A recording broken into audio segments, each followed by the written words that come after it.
Primary TET ২০২২-২৩ interview. আপনাকেও কি লোকে বলছি ২০২৫-এ ইন্টারভিউ শুরুই হবে না।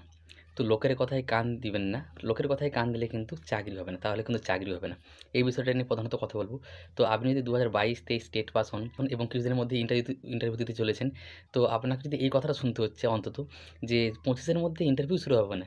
আর ফর্ম ফিল আপ তো দূরের কথা। অনেকে তো আবার বলছে যে ভোটের আগে ইন্টারভিউ হবে না। আমার আগের ভিডিওটাতে একজন কমেন্ট করেছিল যে বলছে ২০২৫-এ ইন্টারভিউ শুরু হওয়া তো দূরের কথা, ভোটের আগে কোনো ইন্টারভিউ শুরুই হবে না, ইন্টারভিউর বিজ্ঞপ্তি আসা তো দূরের কথা। তো এরকম নানা রকম অনেক কথাই শুনতে হচ্ছে এবং এই জিনিসটা সবথেকে বড় জিনিস মানে এই মুহূর্তে আমাদেরকে লোকের কথাটাকে না শোনা। তাহলে কিন্তু যদি কেউ শোনেন তাহলে কিন্তু চাকরি পাবেন না। এই নিয়ে কথা বলব বিস্তারিতভাবে। তো welcome to my YouTube channel education is life with Soudip পাত্র। শিক্ষাই জীবন। আমরা প্রতিনিয়ত কিছু না কিছু শিখে চলেছি এবং সারা জীবন শিখে চলব। কারণ শিক্ষার কোনো শেষ নেই। আমি আবার বলছি ২০২২-২৩ টেট পাস এবং চাকরিটা পেতেই হবে। জেনুইন ক্যান্ডিডেট প্রধান লক্ষ্য প্রাথমিক শিক্ষক হওয়া এবং মানে চাকরিটা পেতেই হবে মানে পেতেই হবে। তারাই এই ভিডিওটা দেখবেন এবং প্রথম থেকে শেষ পর্যন্ত দেখবেন। নাহলে কিন্তু কিছুই বুঝতে পারবেন না যে আমি কী বলতে চাইলাম। আর না হলে দেখার দরকার নেই, এখানেই বন্ধ করে দিন। আমি বারবারই বলেছি, অনেক ভিডিওতেই বলি যে আমার ভিডিওগুলো করার এখানে টাকা রোজগার বা বিশাল অনেকজন দেখুক এরকম কোনো উদ্দেশ্য নয়। আমি কোনো প্রফেশনালি ইউটিউবার নই। আমি প্রধানত ভিডিওগুলো করি যে ভিডিওগুলো বা যে টপিকগুলো আমাদেরকে উৎসাহিত করে, যে বিষয়গুলো আমাদেরকে মানে এই মুহূর্তে বেশি করে জেনে রাখা দরকার, বেশি করে প্রস্তুতি নেওয়া দরকার মানে প্রাইমারি টেটে চাকরি পাওয়ার ক্ষেত্রে। যেমন ধরুন লোকে এখন কত কি বলছে, এতদিন তো বলেইছে, সেটা তো আমরা পেরিয়ে চলে এসেছি এবং এই পর্যায়ে এসে পৌঁছেছি যে শুধুমাত্র ইন্টারভিউটা দিলেই, ভালো করে ইন্টারভিউটা দিলেই চাকরি। তো সেই মুহূর্তে তো লোকে আরও নানা রকম কথা বলবে। এই কারণে যে এই শেষ মুহূর্তে যদি আমাদেরকে নানা রকম কথা বলি, ভুলভাল কথা, নেগেটিভ কথা বলে যদি আমাদেরকে থামিয়ে দিতে পারে, তো সেক্ষেত্রে আমরা কিন্তু আর চাকরিটা হয়তো নাও পেতে পারি। এটা ওদের মানে যারা ডিএলএড করেনি, টেট পাস করেনি, এটা আমি অনেক ভিডিওতে বলেছি আর বলা দরকার প্রত্যেক ভিডিওতেই। যারা ডিএলএড করেনি, টেট পাস করেনি এমন ব্যক্তি, সেটা আপনার পাড়া প্রতিবেশী হতে পারে, আপনার কেউ বন্ধু-বান্ধব হতে পারে, আত্মীয়স্বজনও হতে পারে, এমনকি খুব কাছের মানুষ হতে পারে, যে কেউ হতে পারে। যারা ডিএলএড করেনি, টেট পাস করেনি, কোনোদিনও প্রাথমিক শিক্ষক হতে পারবেন না। হ্যাঁ, আবার বলছি কোনোদিনও প্রাথমিক শিক্ষক হতে পারবেন না। কারণ ডিএলএড করেনি, টেট পাস করেনি, তো প্রাথমিক শিক্ষক কী করে হবেন? এই মুহূর্তে হয়তো ওনারা অন্য কিছু কাজ করছেন, অবশ্যই হতে পারে। টাকা রোজগারের দিক দিয়ে যদি ধরি, টাকারও তো জীবনে সব কিছুই নয়। টাকাটা অবশ্যই দরকার। জন্ম থেকে মৃত্যু পর্যন্ত প্রত্যেকটা ক্ষেত্রেই টাকার প্রয়োজন। কিন্তু টাকা রোজগারের অনেক রাস্তা রয়েছে, অনেক পথ রয়েছে। সৎভাবে আমি বলছি। সৎভাবে টাকা রোজগারের জন্য অনেক রকমের ব্যবসা, অনেক কাজ, অনেক কিছু রয়েছে। কিন্তু প্রাথমিক শিক্ষকতার জন্য আপনাকে ডিএলএড করতে হবে। কত বছর ধৈর্য ধরে থাকতে হবে ধরুন, আমার কথাই আমি বলি ২০১৯ সাল থেকে ৭-৮ বছর অপেক্ষা করে রয়েছি। অনেকে তো আমার আগের থেকে অনেক অপেক্ষা করছে। কেউ ১০ বছর, কেউ ১২ বছর। তো এত ধৈর্য থাকতে হবে সবার প্রথম যেটা গুরুত্বপূর্ণ বিষয়। তো এটা সবাই করতে পারে না প্রাথমিক শিক্ষকতার চাকরি। প্রাথমিক শিক্ষকতার চাকরি যেটা সবাই মনে করে প্রাথমিক শিক্ষকতার চাকরি পাওয়াটা খুবই সহজ। কতটা সহজ যারা আমরা এই মুহূর্তে রয়েছি ২২-২৩ স্টেট পাস, তাদেরকে জিজ্ঞাসা করুন একবার যেয়ে বা তাদের অবস্থায় থাকলে বুঝতে পারতেন কতটা ধৈর্য ধরি থাকতে হবে, তবে গিয়ে আপনি প্রাথমিক শিক্ষকতার চাকরি পাবেন। এখনকারের ক্ষেত্রে বলছি, আমি কিন্তু ২০ বছর বা ৫০ বছর আগের কথা বলছি না। তখন মাধ্যমিক পাস হয়ে গেলেই কোনো ট্রেনিং লাগতো না, টেট পরীক্ষা ছিল না। মাধ্যমিক পাস, ইন্টারভিউ দিল, চাকরি। শূন্যপদও কম ছিল। প্রাথমিক শিক্ষকতার বেতন কম ছিল। কেউ যেত না প্রাথমিক শিক্ষকতার চাকরির ক্ষেত্রেও। অনেক লোক যেত না। এখন তো শুধুমাত্র বেতনটা বেশি রয়েছে বা অনেকে সাইডে অন্য কিছু করেছে, ব্যবসা হোক বা অন্য চাকরি, সাইডে এমনি ডিএলএড করে রেখেছে। এরকম অনেকে রয়েছে। বিশেষ করে বেতনটা বেড়েছে বলে। তো যাই হোক, যেটা মেন কথা যে লোকের কথায় কিন্তু কান দিবেন না। যদি লোকের কথায় কান দিতে যান, তাতে কী হবে? আপনি কিন্তু চাকরি পাবেন না। দেখুন, যেটা বলতে, বলতে এত কিছু কথা বলে দিলাম। হ্যাঁ, যারা ডিএলএড করেন, টেট পাস করেনি, এই মুহূর্তে অন্য কিছু কাজ করে টাকা রোজগার হয়তো অনেক করতে পারি। কেউ ৫০,০০০, ৬০,০০০, কেউ হয়তো আরও বেশিও করতে পারি বা কম করতে পারি। কিন্তু ওনারা যেহেতু ডিএলএড করেনি, টেট পাস করেনি, প্রাথমিক শিক্ষকতার চাকরি পাবেন না। ওই জন্য আমাদেরকে থামিয়ে দেওয়ার চেষ্টা করে। কেন কি না, আমরা তো টেট পাস করে আছি মানে এমন তো নয় আমরা অন্য কিছু করতে পারবো না, অন্য চাকরির প্রস্তুতি নিতে পারবো না বা অন্য কোনো কোম্পানিতে কাজ করতে পারবো না, অন্যভাবে অন্য কোনো ব্যবসাও করতে পারবো না। হতে পারে কারো পারিবারিক কোনো পৈতৃক একটা কোনো ব্যবসা রয়েছে বড়, মাঝারি, যাই হোক, সে সেখানে ব্যবসা করছে তার বাবার সাথে বা তার পরিবারের লোকের সাথে বা অন্য কিছু কাজ করছে, সৎভাবে টাকা রোজগার করছে বা কেউ টিউশন পড়াচ্ছে বা অন্য কোনো বেসরকারি স্কুলে পড়াচ্ছে। যখনই ইন্টারভিউটা হবে সেখানে ফর্ম ফিল আপ করে ভালো ইন্টারভিউ দিয়ে সে কিন্তু চাকরি পেতে পারবে।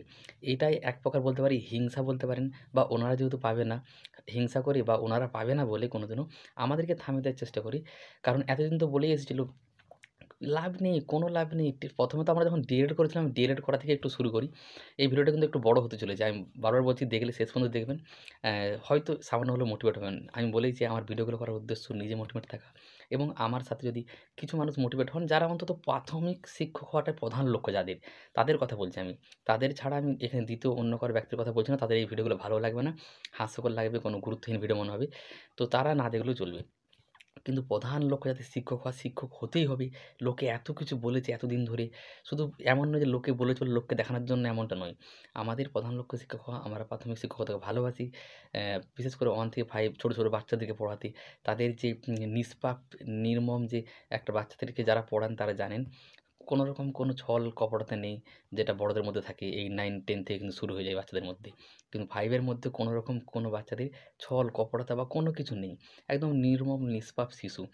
মানে তারা যে হাসে না বাচ্চারা, আপনি স্কুলে গিয়ে যদি তাদের হাসিটাও দেখেন, একটা ক্লাস 1 এর ছেলে শিশু, মানে প্রি প্রাইমারি ছেলে, আপনার মুড খারাপ থাকলেও বা আ কোনো যদি অসুবিধার মধ্যে থাকেন আপনি পারিবারিক, তাদের হাসিটা দেখলেই আপনি একদম, মানে কি বলবো, খুশি হয়ে যাবেন। কিন্তু এটা 6, 7, 8 এর উপর যত উপর দিয়ে যাবেন এটা কিন্তু পাবেন না। সেখানে ছল কপট, ছল বা আরও এরকম নির্মম হাসি কখনো পাবেন না। এরকম নির্মম অ্যা শিশুসুলভ যে ব্যবহার সেটা কিন্তু প্রাইমারি ক্ষেত্রেই পাওয়া যায়। তো সেই জিনিসগুলো ভালোবেসে লোকে কে কি বলছে, ছোট চাকরি, কম বেতন, হাই স্কুলের থেকে কম, হাই স্কুল মানে বিশাল ব্যাপার, প্রফেসর মানে বিশাল ব্যাপার, এইসবগুলো অ্যা কথা না ভেবে শুধুমাত্র প্রাথমিক শিক্ষকতাকে ভালোবেসে, লোকে এত কিছু বলেছে, অতীতে অনেক দুর্নীতি হয়েছে, তার জন্য প্রাথমিক শিক্ষকতার ক্ষেত্রটাকে অনেকে তার সাথে গুলিয়ে দেয়। এগুলো সবকিছু আমরা মনে রেখেও, এত কিছুর মাঝেও লোকে কত কিছু বলছে, তা সত্ত্বেও যারা আমরা এটাকে ভালোবেসেছি, এইটাকেই প্রাথমিক শিক্ষকতাটাকেই প্রধান লক্ষ্য করেছি জীবনের, তাদের জন্য ভিডিওটা। তো ঠিক আছে, আমি ডিএলএড থেকে শুরু করি। আমার কথাটা বলি। যখন ডিএলএড করেছিলাম, আমি কেন এই কথাগুলো বলছি, ভিডিও যেটা টপিক, অনেকে তো বলছে যে মানে ডিসেম্বরের মধ্যে ইন্টারভিউ শুরু হবে না। আমি কিন্তু আগের ভিডিওতে বলেছি, এই ভিডিওতেও বলছি বারবার। ডিসেম্বরের মধ্যে, অনেকে বলছে ডিসেম্বরের মধ্যে ইন্টারভিউ শুরু হবে না, অনেকে বলছে ভোটের আগেই হবে না। অনেকে অনেক কিছুই বলবে। সেটা অনেকের কে কিরকম বলবে আপনারা নিশ্চয়ই শুনতে পাচ্ছেন ইতিমধ্যে। ওই অনেকে মানে বলেই দিয়েছে আগেই, যারা ডিএলএড করেনি, টেট পাস করেনি, তারাই বলবে। কারণ টেট পাস করে থাকলে, ডিএলএড করলে বা প্রাথমিক শিক্ষক যারা, যেকোনো শিক্ষক যারা, তারা কিন্তু কখনো কেউ বলবে না এরকম কথা। আপনাকে ডিমোটিভেট করবে না। তারাই বলবে যারা ডিএলএড করেনি, টেট পাস করেনি এবং কোনোদিনও প্রাথমিক শিক্ষক হতে পারবেন না বা কোনো প্রকারের শিক্ষকই হতে পারবেন না, তারাই বলে থামিয়ে দেওয়ার চেষ্টা করি। ঠিক আছে? তো অবশ্যই বলছি, ডিসেম্বরের মধ্যেই ফর্ম ফিল আপও শুরু হবে এবং টেটের ইন্টারভিউ শুরু হয়ে যাবে। এবার একটা কথা, যদি ওনাদের কথা অনুযায়ী ধরেই নিতে হবে না, ঠিক আছে? ওদের কথা যদি আমি 1 সেকেন্ডের জন্য ধরে নিই, 23 সাল, 24 সাল তো হয়নি, 25 সালটাও ধরে নিচ্ছি হলোই না ওদের কথা অনুযায়ী। 26 এ হবে, তাতে কি হয়েছে? একদিক দিয়ে একটা ভালো দিক, ওটা যদিও এতদিন দেরি হচ্ছে ঠিকই। যদি না দেয়, আমাদের তো কিছু করার নেই না। ধরুন দিল না 25 এর মধ্যে। ধরে নিচ্ছি ওনাদের কথা অনুযায়ী, আমার মতে কিন্তু, এবং সরকারও বলেছে, মানে পর্ষদ থেকেও বলা হয়েছে ডিসেম্বরের আগেই কিন্তু হবে। তবুও যদি সমালোচকদের কথা শুনে নিই, যারা ডিএলএড করেনি, টেট পাস করেনি, যে 25 এর মধ্যে হবে না, 26 এ হবে। সেক্ষেত্রে একটা ভালো দিক বা একটা পজিটিভ দিক তো আমি ধরতে পারি। আমাদেরকে যেকোনো কাজের, যেকোনো পরিস্থিতির পজিটিভ দিকটাই দেখতে হবে। পজিটিভ দিকটা কি? যদি ডিসেম্বরের মধ্যে নাও হয়, যদি ঘোষণাও করে দেয় পর্ষদ সভাপতি যে ডিসেম্বরের মধ্যে হচ্ছে না, জানুয়ারি, ফেব্রুয়ারি থেকে হবে, সেক্ষেত্রে তো ভালো। আমরা আরও 1-2 মাস প্রস্তুতির সুযোগ পেলাম। অনেকে বলবে অনেক প্রস্তুতি নিয়েছি। যতই প্রস্তুতি নিন, যেহেতু দিচ্ছে না, আমাদের তো আর কিছু করার নেই। যদি বলে দেয় দিবে না, আরও 1 মাস তোমার সময় পেলাম। এটা হচ্ছে পজিটিভ দিক। কিন্তু ওনাদের কথায় কান দিবেন না, ডিসেম্বরের মধ্যেই হবে। আমি শুধুমাত্র লোকে কীভাবে কী বলেছিল এবং এখনও বলছে, আমার ক্ষেত্রে বলছি, যখন ডিএলএড করতে শুরু করেছিলাম না, তখন থেকেই 19-21 সাল থেকেই, তখন থেকে লোকে কত কী বলছে। 19 সালের কথা বলছি। ডিএলএড করে কী লাভ? তার থেকে বিএড করতে পারতিস। আমার ১ম থেকে লোক করা ছিল অ্যা ডিএলএড করা। বিশেষ করে অ্যা বাড়ির লোক বলেছিল। কারণ আমার বিএড করাটা সামান্য একটু ইচ্ছে ছিল। ঠিক আছে? যে বিএডটা করলে, কারণ বিএডকেও প্রাইমারিতে বসতে দিচ্ছিল আর হাই স্কুলে তো বসতে পারবেই। তো সেক্ষেত্রে আমি আবার ভাবছিলাম, সামান্য মানে 20% বলতে পারি যে এরকম একটা ইচ্ছা ছিল যে বিএড করব। কারণ আমার বিএড করার কিন্তু নাম্বার রয়েছে। আমি গ্র্যাজুয়েশনে ইংলিশ অনার্স করা রয়েছে, আমার অনার্সও নাম্বার রয়েছে। টোটাল গ্র্যাজুয়েশনে যে নাম্বার রয়েছে, আমি বিএড করতে পারব। ঠিক আছে? করার যোগ্যতা রয়েছে। কিন্তু আমি করিনি, কারণ প্রাথমিক শিক্ষকতার ক্ষেত্রটাকে ভালোবাসি। তা সত্ত্বেও একবার মনে হয়েছিল যে করে রাখি, যদি প্রাইমারি চাকরি হতে দেরি হয়, সেক্ষেত্রে হয়তো হাই স্কুলটা দিয়ে বসতে পারবো পরীক্ষা দিয়ে। এরকম একটা ভেবেছিলাম। কিন্তু যখন দেখলাম যে আমার যদি প্রাথমিক শিক্ষকতাটাই প্রধান লক্ষ্য হয়, তখন আমি ডিএলএডটাই করি। তাতে আমি প্রাইমারিতেও এবং আপার প্রাইমারিতেও পরবর্তী ক্ষেত্রে যেতে পারি যদি মনে হয়। কিন্তু যেহেতু আমার প্রধান লক্ষ্য প্রাথমিক শিক্ষক হওয়া, সেক্ষেত্রে ডিএলএড করাটাই ভালো। এটা একটা আলাদা মানে কি বলবো একটা বেশি গুরুত্ব পাবে অবশ্যই। যেহেতু এটা শুধুমাত্র প্রাইমারির জন্যই। তো সেই জন্য আমি ডিএলএডটা করেছিলাম তখন থেকে লোকে নানা রকম কথা ডিএলএড করে কোনো লাভ নেই। বেকার করছিস। টেট পরীক্ষা হবে না। কারণ তখন আমি যখন 19 সালে ভর্তি হয়েছি তার আগে 17 সালে ফর্ম ফিল আপ হয়েছি। 17, 18, 19 পরীক্ষা হয়নি। 20 সালে পরীক্ষা হয়নি। 21 সালে পরীক্ষা হয়েছে 17 সালেরটা। তখন লোকে কি বলছে, "দেখ তুই ডিএলএড করছিস, 17 সালে ফর্ম ফিল আপ হয়ে 21 সালে পরীক্ষা হয়েছে 5 বছর পর। তাহলে তুই এখন ডিএলএড করছিস, ডিএলএড কমপ্লিট করবি। তারপরে এই যে 21 সালে পরীক্ষা হয়েছে না, আবার দেখবি আবার 2 বছর পরে ফর্ম ফিল আপ হবে, 5 বছর পর পরীক্ষা হবে। মানে তখন তো তোদের বয়স শেষ হয়ে যাবে। কি লাভ করে ডিএলএড বেকার করছিস, খেপে গেছিস, পাগল হয়ে গেছিস। কেন ডিএলএড করছিস? বিএডটা করতে পারতি।" এরকম এত কিছু কথা শুনতে হয়েছে মানে একটা মানসিক চাপ এক প্রকার বলতে পারি। সেগুলোকে সহ্য করে এগিয়ে যেতে হয়েছে। যেহেতু আমাদের প্রধান লক্ষ্য প্রাথমিক শিক্ষক হওয়া, ডিএলএডই করব। হবে, অবশ্যই হবে। কেন হবে না? 21 সালে টেট হয়েছে। কেউ ভাবতে পারেনি। আমার নিজেরও সত্যি কথা আমরাও ভাবিনি। আমরা শুধু লক্ষ্য নিয়েছিলাম, আশা করেছিলাম অবশ্যই হবে যেন হয়, ঠাকুরের কাছে প্রার্থনা করতাম। দেখুন 22 সালেও টেট হলো। এবার 22 সালের টেটের পরিসংখ্যানটা অনেকেই জানেন তাও বলছি। প্রায় 6,20,000 পরীক্ষা দিয়েছিল। যেখানে বিএড, ডিএড সবাই বসতে পেরেছিল। ডিএলএড এবং বিএডরা। যদিও বিএডরা বাদ চলে গেছে এবং বাদ চলে যখন গেছে, বাদ দিতেছে তখন আমি তো মানে ঠাকুরের কাছে প্রার্থনা করেছিলাম যে সত্যি যদি ডিএলএডটা করেছিলাম ভালোই হয়েছে। বিএডটা করলে কি হতো? তো সেক্ষেত্রে যখন 2022 সালে টেট পরীক্ষাটা হলো 6,20,000 পরীক্ষা দিয়েছিল প্রায় 1,50,000 পাস করেছিল। বাকি 4,70,000 ফেল। ভাবতে পারছেন? যারা ডিএলএড করেছিল, কেউ বিএড করেছিল, কেউ গ্র্যাজুয়েশন পাস, কেউ মাস্টার ডিগ্রি পাস, উচ্চ মাধ্যমিক পাসে সবাই ছিল। তো কেন ফেল করেছিল এতগুলো বলুন তো? সবার প্রধান কারণ আমার মনে হচ্ছে যে লোকের কথা শুনে যারা এরকম অ্যা উম ভেবেছিল যে হবে পরীক্ষাই হবে না। 21 সালে হয়েছে আবার মনে হয় 5 বছর পরেই হবে। প্রস্তুতি নেয়নি ১ নম্বর। ২ নম্বর আরও একদলের হয়তো ছিল। দেখুন কেমন অনেকে হয়তো শুধুমাত্র বন্ধুর কথা শুনে বন্ধু করছে বলে বাড়ির লোক বলেছে, পাশে একটা ডিগ্রি করে রাখ। এই ভেবে ডিএলএড করেছিল, বিএড করেছিল। তারা ফেল করেছিল। কারণ তাদের প্রধান লক্ষ্য শিক্ষক হওয়া নয়। অন্য কিছু করছে, অন্য কাজ করবে প্ল্যানিং রয়েছে। প্ল্যান বি হিসেবে ডিএলএড, বিএড করেছিল। তাদের প্রধান লক্ষ্য শিক্ষক হওয়া নয়। যদি হয়ে যায় এরকম একটা ব্যাপার, যদি হয়ে যায়। সেই ভেবে অনেকে করে, তারাই ফেল করেছিল। তো যাই হোক যখন 22 এ টেটটা হলো, যখন এবার টেট পরীক্ষা দিয়ে দিলাম তখন আমাকে বলছে, "টেট পরীক্ষা তো হয়েছে, টেট পরীক্ষার রেজাল্ট কবে দেয় দেখ? রেজাল্ট অনেকদিন পরে দেবে, সার্টিফিকেট দেবেই না।" দেখুন টেট পরীক্ষার মানে ২ মাস পরেই ফেব্রুয়ারি মাসে রেজাল্ট দিয়েছিল। আবার মার্কশিটের মতো করে। ঠিক আছে? কোন বিষয়ে কত নাম্বার পেয়েছি, প্রত্যেকের নাম, রোল নাম্বার। আবার তার কিছুদিন পর মানে কয়েক মাস পর এপ্রিল মাসে আমাদের সার্টিফিকেটও দিয়ে দিয়েছে। তখনও কিন্তু যতক্ষণ দেয়নি এপ্রিল মাসের আগে পর্যন্ত সার্টিফিকেটটা, ওই ফেব্রুয়ারি মাসে রেজাল্ট দেওয়ার পর বলছে, "রেজাল্টই দিয়েছে আর দেখবি মানে সার্টিফিকেট এখন দিবেই না। মানে ৪-৫ বছর পরে দিবে, তারপরে টেট পরীক্ষা হবে, তারপরে চাকরি।" মানে এখন ধরুন ১০ বছর। যখন টেট সার্টিফিকেট এপ্রিল মাসে দিয়ে দিয়েছে, তখন আর বলছে, "দেখ সার্টিফিকেট দিয়েছে আর এখন ইন্টারভিউ হবে না। আ চাকরি তো অনেক দূরের কথা।" সেটা যদিও ঠিক ২২-২৩ দের নিয়োগটা হয়নি। এতদিন পরে হচ্ছে ২৫ সালে এসে। সেইটা একটা আলাদা কথা। কারণ আগের নিয়োগগুলো বাকি ছিল ১৪ সাল, ১৭ সালের নিয়োগটা বহুদিন ধরে বাকি ছিল। ১৭, ১৮, ১৯, ২০, ২১ এ পরীক্ষা হয়েছে, ২২ এ রেজাল্ট দিয়েছে, ২৩ এ ইন্টারভিউ, ২৪ এ চাকরি পেয়েছি। তো সেক্ষেত্রে ২২ এরটাকে দেরি করেছে এবং দেরি হয়েছে। কিন্তু পরীক্ষা হয়েছে, টেট পরীক্ষা পরপর ৩ বার হয়েছে। ২১, ২২, ২৩ যেটা কেউ ভাবতে পারেনি। ২৩ এর পরীক্ষাটা প্রত্যেকে জানেন কতজন পাস করেছে? মাত্র ৬,০০০ সামথিং। ৬,০০০ কয়েকজন পাস করেছে আমি সঠিক সংখ্যাটা বলতে পারছি না। পরীক্ষা দিয়েছিল প্রায় ২,৭০,০০০ এর মতো এরকম একটা প্রায়। সেক্ষেত্রে কারা ফেল করেছে? যারা ভালোভাবে প্রস্তুতি নেয়নি, ভেবেছিল পরীক্ষা আর হবে না, লোকের কথায় কান দিয়েছিল। এই কথাটাই বলার জন্য এত কিছু আমি বললাম। এগুলো আমি এই কারণেই বললাম প্রত্যেকেই জানেন, জেনে শুনেও কি করেন লোকের কথায় কান দেন এবং সবসময় মাঝে মধ্যে হয়তো ভাবতে লেগে যান, হতাশ হয়ে যান। সত্যি তো চাকরি হবে, ইন্টারভিউ হবে কি? ডিসেম্বরের মধ্যে হবে? যদি না হয় কি হবে? হবে তো সত্যি? চাকরিটা পাবো তো? লোকে তো বলছে হবে না। আরেকটা জিনিস বলে সেটাও এই ভিডিওতে বলে রাখি যেহেতু আমি এই ভিডিওটা বলেইছি আগে যে অনেক বড় হবে এবং অনেক কিছু আমি বলব বিস্তারিতভাবেই। আরেকটা সবথেকে বড় যেটা ভয় দেখায় ডিএলএড যারা করে পাস করেছে টেট পাস, চাকরি তো হয়ে গেল যদি বাতিল হয়ে যায় ৫ বছর পরে, মানে ১০ বছর পরে। দেখলে ২৬,০০০ চাকরি বাতিল হলো হাই স্কুলের, এসএসসির। তো তোদের তো প্রাইমারির চাকরি। হাই স্কুলের চাকরি বাতিল হচ্ছে, প্রাইমারি তো হতেই পারে। দেখুন এবার একটা কথা বলে রাখি এখানে। ২২-২৩ টেট স্বচ্ছ টেট আমাদের কার্বন কপি যেটা পরীক্ষাটা দিয়েছিলাম, সেটার ওএমআর কপি আমাদের আছে, কার্বন কপি। তার নিচে একটা কার্বন দেয়া ছিল এবং ডিজিটাল কপিও ইন্টারনেট থেকে সরকার থেকে ডাউনলোড করতে দিয়েছিল। টেট সার্টিফিকেট দিয়েছে, টেটের মার্কশিট দিয়েছিল।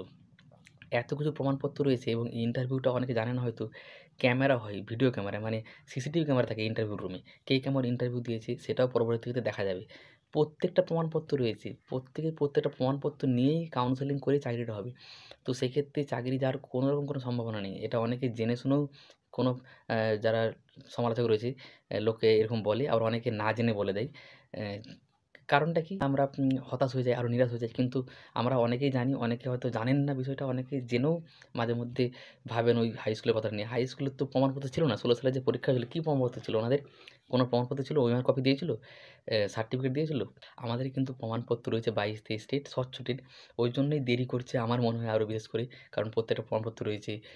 কারো চাকরি কোনোদিনও যাচ্ছে না এবং এইটা নিয়ে কোনো চিন্তা করার কারণই নেই। আমি জানি ভিডিওটাতে অনেক কিছু বললাম। কারণ একটাই, লোকে এই মুহূর্তে অনেক কিছু বলবে, সেগুলো যদি আমরা শুনতে যাই, সে আমি হই, আপনি হন, যে কেউ হন, ওনাদের কথা শুনে যদি আমরা প্রস্তুতি থেকে পিছিয়ে আসি, হতাশ হয়ে যাই, নিরাশ হয়ে যাই, আর এটাই ভাবতে থাকি সত্যি তো চাকরি হবে? কবে হবে? ইন্টারভিউ কবে হবে? হবে তো সত্যি ডিসেম্বরের মধ্যে, যদি না হয় কী হবে? কখন হবে? কী হবে? এরকমভাবে হতাশ, নিরাশ কখনোই হওয়া চলবে না। এগুলো যদি ভাবতে থাকেন, লোকের কথা শুনতে থাকেন, কখনোই হয়তো সফল হতে পারবেন না। যদি না শোনেন, লোকের কথায় কান না দেন একদম। এতদিন এতটা পথ পেরিয়ে চলে এসেছেন, আর সামান্য পথ ইন্টারভিউ। এত বড় এতগুলো ধাপ পেরিয়ে গেছেন, শুধু ইন্টারভিউটা যদি ভালো করে দিতে পারেন, অবশ্যই 8-9 প্লাস নাম্বার পান। একাডেমিক যাই থাক, ওর জন্যই বারবার বলা 10-এ 10 পাওয়ার চেষ্টা করতে হবে। টার্গেট রাখতে হবে 10 পেতে পাওয়ার। তাতে আপনি যদি 8 প্লাস পেয়ে যান, 9 প্লাস পান, একাডেমিক যদি 25 এর উপরে থাকে তো ভালোই সুযোগ। 25 এর কম থাকলেও 9 প্লাস পেয়ে গেলে কিন্তু অবশ্যই একটা সুযোগ থাকবে। ভালো সুযোগ থাকবে। তাই লোকের কথায় কান না দিয়ে লোকে কে কী বলছে দেখার দরকার নেই। আমি যে ভিডিওটা করছি আমি জানি অনেকে অনেক কিছু বলবে। বিভিন্ন রকম বলবে। অনেক ভিডিওতেই বলে 500 জন দেখলে 2 জন বলেই বা 5 জন বলেই। সেটা তাদের স্বভাব। কিছু লোক আছে যাদের সমালোচনা করার স্বভাব, লোকের খুঁত ধরা স্বভাব। কেউ ধরুন 1000টা কাজ করেছে, তার 999টা ভালো হয়েছে। একটা কাজ হয়তো কোনো একটু ভুল হয়ে গেছে। সেই একটা ভুলকে ধরবে যে দেখবে না 999টা সঠিক কাজ করেছে। এরকম বিভিন্ন মানুষ রয়েছে, অনেকেই রয়েছে যাদের সমালোচনা করাটাই স্বভাব, খুঁত ধরা স্বভাব মানুষের। তাদের নিজেদের দিকে তারা দেখে না। নিজেদের দেখলে হয়তো তাদের নিজেদের জীবনে অনেক খুঁত, অনেক মানে ভুল ভরা, ভুল বেরিয়ে যাবে। সেটা না দেখে, সেটাকে না উন্নতি করে, লোকের খুঁত ধরে লোকের সমালোচনা করে। তাই সেগুলো যারা করে করুক, আমাদের সেগুলো দেখে লাভ নেই, সেগুলোয় কান দিয়ে লাভ নেই। আমরা আমাদের লক্ষ্যের প্রতি অবিচল থাকবো, তবেই কিন্তু আমরা সফল হতে পারবো। তাই কে কী বলছে না দেখে, না শুনে যদি লক্ষ্যের প্রতি অবিচল থাকি এবং ডিসেম্বরের মধ্যেই টেটের ইন্টারভিউ শুরু হচ্ছে, ফর্ম ফিল আপ হয়েই নভেম্বরের মধ্যেই ফর্ম ফিল আপ হয়ে যাবে এবং ডিসেম্বরের মধ্যে শুরু হবে। এটা ভেবে নিয়ে আমরা চলবো এবং ভালো করে ইন্টারভিউ দেবো, তবেই কিন্তু আমরা সফল হবো। এতক্ষণও যদি ভিডিওটা কেউ দেখছেন, জানি না কেউ দেখছেন কিনা, তাকে অসংখ্য ধন্যবাদ। এতক্ষণ যদি কেউ ভিডিওটা দেখছেন, আমি অবশ্যই ভিডিওটা তাকে শেয়ার করতে বলবো। বিভিন্ন যে গ্রুপে আমি সাধারণত কখনো ভিডিও শেয়ার করতে বলি না, আপনারা দেখে থাকবেন। সাবস্ক্রাইব, লাইক তো করতেই বলি না, বলবও না। যার ইচ্ছা হবে করবে, না হলে না করবেন। কিন্তু শেয়ার করতে বলবো এই ভিডিওটা অন্তত। এই মুহূর্তে যেহেতু নানা রকম লোকের কথা শুনে আমরা অনেকে হতাশ হয়ে যাচ্ছি, তাই হয়ে যাচ্ছেন। তাই এই ভিডিওটা পারলে একটু শেয়ার করে দিতে পারেন। এটাও জোর দিয়ে বলব না, আপনার ইচ্ছা। তো এতক্ষণ ভিডিওটা দেখার জন্য আরও একবার অসংখ্য ধন্যবাদ।